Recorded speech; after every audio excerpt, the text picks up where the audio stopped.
તો મહેસાણામાં સંદેશ ન્યૂઝના અહેવાલની અસર થવા પામી।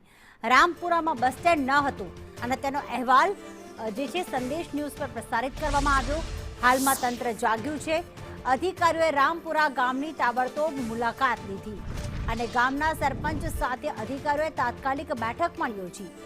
તૂટેલો રસ્તો વહેલી તકે રિપેર કરવા સરપંચને સૂચના અપાઈ છે અને બિસ્માર રસ્તો હોવાથી બસ ચલાવવી અશક્ય હોવાનો રિપોર્ટ આપ્યો છે। ભ્રષ્ટ તંત્રના પાપે વિદ્યાર્થીઓને ગ્રામજનોને ભારે હાલાકીનો સામનો કરવો પડી રહ્યો છે। પાયલ અમારી સાથે જોડાઈ ગયા છે। પાયલ, રામપુરા સાંતેજ વચ્ચેનો રસ્તો તો ખરાબ હતો પરંતુ સાથે બસ સ્ટેન્ડ પણ ન હતું। હાલમાં અધિકારીઓ દ્વારા શું આશ્વાસન આપવામાં આવ્યું, શું કામગીરી કરવામાં આવી આ અહેવાલ બાદ?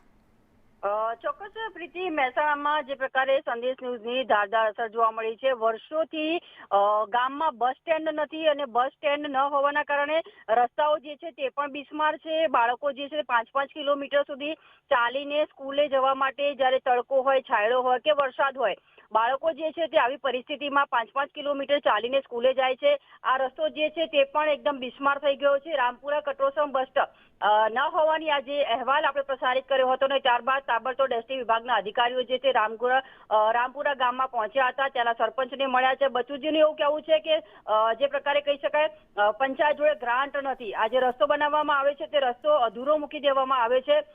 જે કોન્ટ્રાક્ટરને કોન્ટ્રાક્ટ આપવામાં આવ્યો હતો તેને પણ રસ્તો અધૂરો મૂકી દીધો। તેને લઈને બસો જે છે ગામમાં આવવા તૈયાર નથી અને તેના પાપે જે છે સ્થાનિક લોકો અને જે બાળકો જે છે તે કહી શકાય કે ભોગવી રહ્યા છે।